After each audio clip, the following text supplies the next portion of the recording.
नमस्कार मित्रों, मैं हूं डॉक्टर हरिनिवास। चैनल का नाम है संस्कृत साहित्य एवं संस्कृति। विवाह में वर्ण व्यवस्था, विवाह में वर्ण का ध्यान रखना, इसके लिए महाराज मनु क्या कहते हैं, चलिए हम इस पे विचार करते हैं। देखिए, यहां जाति व्यवस्था की बात नहीं की जा रही है। ये बहुत बड़ी विडंबना है कि हमारे यहां लोग वर्ण व्यवस्था और जाति व्यवस्था को एक ही मानते हैं। यहां विवाह में वर्ण के चयन की बात है, जाति का कोई उल्लेख नहीं आ रहा है। सवर्णाग्रे द्विजाति नाम प्रशस्ता दार कर्मणि, ये श्लोक हमने कल देखा था, 12वां श्लोक था कि अगर आप द्विजाति में से आते हैं, द्विजन्मा है, यानी एक बार माता के गर्भ से आपने जन्म लिया है और एक बार यज्ञोपवीत संस्कार हुआ तब आपका जन्म हुआ है। ब्राह्मण, क्षत्रिय, वैश्य, इन तीनों के लिए ये व्यवस्था थी, शूद्र के लिए नहीं थी। क्योंकि जब उसको पढ़ना ही नहीं है, उसको सिर्फ लोगों की सेवा करनी है, तो उसको इस चीज़ की आवश्यकता नहीं थी। लेकिन जो पढ़ते हैं, जो पढ़ना चाहते हैं, उनके लिए यज्ञोपवीत यानी द्वितीय जन्म, स्कूल में एडमिशन, गुरुकुल में एडमिशन, ये इसकी प्रथा हुआ करती थी। तो ऐसे जो द्विजाति हैं, उनके लिए कहते हैं कि सवर्णाग्रे, अपने वर्ण की स्त्री के साथ उनको विवाह करना चाहिए। लेकिन मैंने आपसे कहा कि ये काम देवता तो होते ही ऐसे प्रतापी हैं, उनका तो स्वभाव ही ऐसा है कि अगर एक बार अच्छी लग गई तो फिर व्यक्ति ये देखने नहीं बैठता है कि ये हमारे वर्ण की है या नहीं है, फिर तो वो चलेगी। ऐसा ही स्त्री के संदर्भ में भी होता है, वो भी फिर ये देखने नहीं बैठती है कि ये पुरुष जो है ये उत्तम वर्ण वाला है या निम्न वर्ण का है। ध्यान दीजिएगा, वर्ण व्यवस्था में सवर्णता की बात क्यों की गई है। चलिए थोड़ी चर्चा करने के बाद इस चर्चा पे आएंगे। कहते हैं शूद्रैव भार्या शूद्रस्य, शूद्र की भार्या शूद्र हो सकती है। देखिए, आप मेहनत मजूरी करते हैं, आपके साथ वो भी मेहनत मजूरी करेगी, आपका कार्य आसान हो जाएगा, आपका जीवन भी आसान हो जाएगा। आप किसी उत्तम वर्ण की कन्या के साथ विवाह करके आ जाइए, वो कहेगी कि हम तो कुछ काम नहीं करेंगे, आपका जीवन मुश्किल हो जाएगा अगर आप शूद्र वर्ण में हैं। अगर आप उत्तम वर्ण में हैं और नीच वर्ण की कन्या ले आएंगे तो उसके अंदर उन संस्कारों का अभाव होगा। वो स्वयं अगर नहीं पढ़ी लिखी है तो आपके बच्चों को वो संस्कार नहीं दे पाएगी। ये काफी विस्तृत चर्चा है और बड़ी विचारणीय चर्चा है, इसलिए इसको विस्तार से करेंगे। पहले कहते हैं कि शूद्र की भार्या शूद्र होनी चाहिए, वैश्य की भार्या वैश्य होनी चाहिए, राजा यानी क्षत्रिय को क्षत्रिय कन्या से विवाह करना चाहिए और ब्राह्मण को ब्राह्मण कन्या के साथ विवाह करना चाहिए। यहां वर्ण व्यवस्था की बात है, फिर आपसे कह रहा हूं, यहां जाति व्यवस्था की कोई बात नहीं है। चलिए थोड़ा इस वर्ण व्यवस्था को समझ लेते हैं। मान लीजिए मैं अध्यापन कार्य में हूं, मैं पढ़ाता हूं, मैं ब्राह्मण हूं, मैं क्षत्रिय नहीं हूं। आप सिंह हैं, आप ठाकुरों के घर में आपने जन्म लिया है, लेकिन आप अगर अध्यापन कार्य करते हैं तो आप ब्राह्मण हैं। तो कोई अध्यापन कार्य करने वाली या इस प्रकार की जो आपके वर्ण से, जिसके विचार आपकी तरह आपसे मिलते हो, उसके साथ अगर आप विवाह करेंगे ना तो आपको बड़ी सरलता हो जाएगी। अब देखिए, कुछ जगह पे तो ऐसा हो गया है, जो डॉक्टर होते हैं वो कहते हैं कि पत्नी भी डॉक्टर मिलनी चाहिए, डॉक्टर लड़की होती है तो वो कहती है कि हमारा वर भी डॉक्टर होना चाहिए, इस प्रकार का। इंजीनियर लड़की ढूंढते हैं। तो यही तो यहाँ वर्ण व्यवस्था की बात की गई है। आज जब आप मॉडर्न समाज में जा रहे हैं तो जिन चीजों को आप ढूंढने की कोशिश करते हैं ना, वही यहां पे कहा गया है। लेकिन अगर मान लीजिए कि आप डॉक्टर हैं और आपने किसी ऐसी कन्या के साथ विवाह कर लिया जिसको ये पता ही नहीं है कि डॉक्टर का धर्म क्या है, आधी रात को भी अगर किसी का फोन आता है, वो पत्नी के साथ शयन में भी हो तो भी उसको उठ के जाना पड़ेगा। ये उसकी जवाबदारी है, उसकी ड्यूटी है। और अगर वो अपनी ड्यूटी चूक रहा है, अपने कर्तव्य से च्युत हो रहा है, तो ये उसकी पत्नी की जवाबदारी है कि उससे कहे कि देखो ये योग्य नहीं है, आपका कर्तव्य ये कहता है। तो ऐसी सहधर्मचारिणी जब मिलती है ना, तो व्यक्ति जीवन में अपने धर्म का पालन, अपने कर्म का पालन और जीवन को बड़ा सुख से व्यतीत कर सकता है। इसलिए यहां कहा गया है कि सवर्णा होनी चाहिए।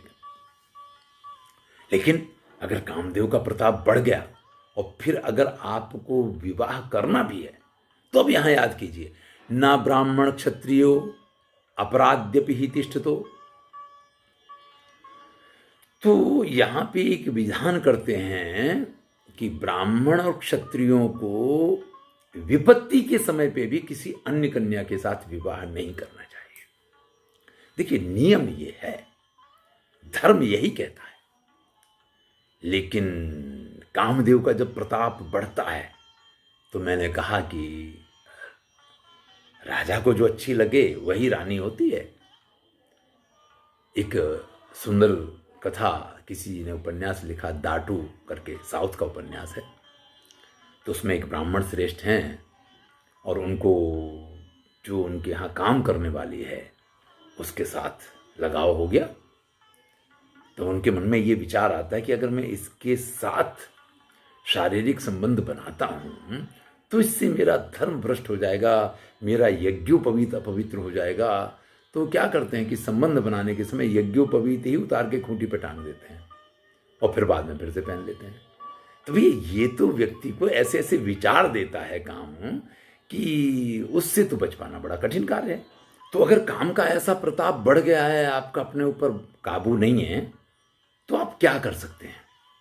यहां इसका उल्लेख कर रहे हैं कि ब्राह्मण जो है वो ब्राह्मण के अतिरिक्त क्षत्रिय, वैश्य और शूद्र कन्या के साथ विवाह कर सकता है। क्षत्रिय है वो क्षत्रिय कन्या के साथ वैश्य और शूद्र कन्या से विवाह कर सकता है। जो वैश्य है वो वैश्य के अतिरिक्त शूद्र कन्या से विवाह कर सकता है। लेकिन शूद्र को शूद्र के अतिरिक्त अन्य किसी उत्तम वर्ण की कन्या के साथ विवाह नहीं करना चाहिए। अब आप कहेंगे कि ये तो बड़ा अन्याय है शूद्रों के साथ में। भैया, अन्याय शूद्रों के साथ में नहीं है, ये अन्याय किसी के साथ में नहीं है। ये सिर्फ आपको जीवन जीने की और सुख से जीवन जीने की कला सिखा रहे हैं। उन्होंने कहा कि कामदेव तो आपके बस में है नहीं कि आप उसको अपने काबू में रख पाए, लेकिन आप इस चीज का तो ख्याल कर ही सकते हैं ना कि अगर आपको सिर्फ अपनी पत्नी से संतोष नहीं है और कहीं अन्यत्र भी आपको अगर कुछ करना है तो इन चीजों का ख्याल करें। अगर आप किसी उत्तम कुल की स्त्री के पास जाएंगे, शूद्र वर्ण का व्यक्ति, मैंने पहले ही कहा था, वो अगर किसी अन्य वर्ण की कन्या के साथ विवाह करने की कोशिश करेगा तो परिणाम क्या आएगा? वो कहेगी हम तो काम नहीं करेंगे। अब आपकी कोई ऐसी आवक नहीं है कि जिससे आप अपने अतिरिक्त किसी अन्य व्यक्ति का भरण पोषण कर पाए। आपकी शूद्र वर्ण कन्या है तो उसके साथ तो वो भी काम करती है, आप भी काम करते हैं, दोनों सेवा का काम करते हैं और दोनों का जीवन सुख से चलता है। लेकिन अगर आपने किसी उत्तम वर्ण की कन्या के साथ विवाह कर लिया और उसने कहा कि मैं तो काम नहीं करूंगी, फिर आपका जीवन कैसे आगे बढ़ेगा ये तो आपको सोचना है। परेशानी में आप पड़ जाएंगे। परेशानी में नहीं पड़ना है भाई। आप काम के वशीभूत इसलिए हुए कि थोड़ा सुख अधिक मिल जाए आपको, लेकिन आपने इस चक्कर में अपने पैर पे स्वयं कुल्हाड़ी मार ली तो भैया आप जाए। इसी प्रकार से आप वैश्य की बात करेंगे, उसके पास धन संपत्ति तो होगी, लेकिन अगर वो उत्तम वर्ण की कन्या के साथ विवाह करेगा तो उसकी जो स्वभाव है वो आपको बर्दाश्त नहीं होंगे। वो कहेगी, अगर क्षत्रिय वर्ण की है, कि आप कैसे हैं, ऐसे थोड़ी किया जाता है, कोई सामने बोल जाए तो आपको तो उसको मार देना चाहिए, लड़ जाना चाहिए। उसका जो क्षत्रियोचित स्वभाव होगा वो स्वभाव वैश्य कैसे बर्दाश्त कर पाएगा? और अगर वो स्वभाव ही बर्दाश्त नहीं होगा तो मैंने जो शूद्र के लिए कहा वही स्थिति सबकी है। तो आप कहेंगे कि ब्राह्मण को भी तो ये सारी चीजें नहीं चलेंगी। देखिए, ये सारी गतियां ऊर्ध्व की तरफ जाती हैं।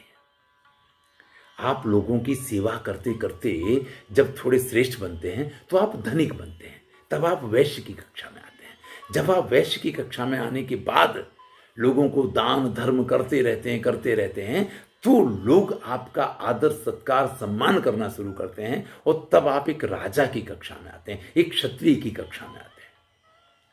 और वहां पे भी जब आप तरह तरह के गुण धर्मों को व्यतीत करते करते और बड़ा ही श्रेष्ठता प्राप्त करने के चक्कर में रहते हैं, जब आप मारा मारी करके थक जाते हैं और फिर आपको लगता है कि नहीं यार, क्षमा वीरस्य भूषणम, अहिंसा परमो धर्मा, और जब इस प्रकार के विचार आपके मन में आने लग जाते हैं, तब आप ब्राह्मणत्व को प्राप्त करते हैं। कोई सीधा ब्राह्मण बन ही नहीं सकता है। तो अगर शूद्र वर्ण की कन्या है तो वो वैश्य वर्ण में जाकर के उसकी ऊर्ध्वगति होगी, क्षत्रिय वर्ण में जाएगी तो उससे अधिक ऊर्ध्वगति होगी, ब्राह्मण वर्ण में जाएगी तो उससे अधिक ऊर्ध्वगति होगी। तो आप कहेंगे तो फिर एक ही वर्ण नीचे की कन्या के साथ विवाह करना चाहिए, ब्राह्मण को तीनों के साथ विवाह करने की अनुमति क्यों दे दी कि वो क्षत्रिय वैश्य शूद्र किसी से भी विवाह कर सकता है? भाई कोई भी नीचे से ऊपर जाना ये सबके लिए एक मार्ग है, इस मार्ग पे सबको चलने की अनुमति होती है। कौन कितनी जल्दी कितना ऊपर पहुंच जाए ये तो एक श्रेष्ठ बात है ये, लेकिन वहां पे भी इस चीज का स्पष्ट उल्लेख करते हैं कि कस्मिंश्चिदपि वृत्तान्ते शूद्रो भार्यापदिश्यते। भाई किसी भी स्थिति में वास्तविकता यह है कि शूद्रा को अपनी भार्या नहीं बनाना चाहिए, क्योंकि हीन जाति स्त्रियम मोहाद उद्वहंतो द्विजातयः। जब द्विजाति के लोग किसी हीन वर्ण की कन्या के साथ विवाह करते हैं तो कुलान्येव नयन्त्यासु समन्ता नानी शूद्रताम, तो वो अपने कुल को शूद्रता की ओर ले जाती है। अब आप कहेंगे कि ये कैसे? देखिए, महर्षि कश्यप का वृत्तांत आता है। उनकी 13 पत्नियां थी। अदिति के आदित्य यानी देवता हुए, दिति के दैत्य हुए, दनु के दानव हुए। माता के अनुसार ही उनके कुल हुए हैं। दनु के दानव हुए, दिति के दैत्य हुए, अदिति के आदित्य हुए, क्योंकि माता के संस्कार बड़ा ही महत्वपूर्ण हुआ करते हैं। अब अगर किसी ब्राह्मण ने किसी शूद्रा के साथ विवाह कर लिया, अब वो स्वयं तो अनपढ़ है ही है, उसके विचार भी इतने उत्तम नहीं होते हैं, इतनी उच्च कक्षा के विचार उसके पास नहीं होते हैं। तो जब बालक जन्म लेता है, उसके अंदर संस्कारों का जो सिंचन होता है, तो फिर भैया आपके कुल का क्या होगा ये आप खुद ही समझ सकते हैं। इसलिए इसका निषेध किया है। फिर भी इतना तो संभव है कि आप उसके साथ काम सुख तो प्राप्त कर पाएंगे। लेकिन अगर शूद्र किसी ब्राह्मण कन्या के साथ या किसी क्षत्रिय कन्या के साथ विवाह कर लेगा तो वो काम सुख भी प्राप्त नहीं कर पाएगा, क्योंकि एक आध बार भले ऐसी कोई घटना बन गई, बाद में वो कन्या जो है उसको लात मार देगी और उस समय या तो मर जाओ या मार डालो, इस प्रकार की कुछ भावनाएं आती हैं और फिर जीवन जो है नर्क बन जाया करता है। शूद्रा कन्या के साथ विवाह करने पे द्विजाति ब्राह्मण क्षत्रिय वैश्य का क्या हस्त्र होता है इसका उल्लेख करते हैं। शूद्रा वेदी पतत्यत्रे उतथ्य तनयस्य चा। भाई अत्रि और उतथ्य पुत्र गौतम ऋषि ने ये कहा है कि जो शूद्रा कन्या के साथ विवाह करता है, इसमें सौनक और भृगु ऋषि ने भी कहा है कि उस ब्राह्मण के वंश का ह्रास हो जाता है, वो ब्राह्मण तो उसके पास रहता ही नहीं है। शब्द हैं शूद्राम शयन आरोप्य ब्राह्मणों याति अधोगति। शूद्रा को अपने शयन पे, अपने बिस्तर पे जब कोई ब्राह्मण ले आता है, अपनी शैया पे जब शूद्रा को कोई ब्राह्मण ले आता है तो वो अधोगति को प्राप्त होता है।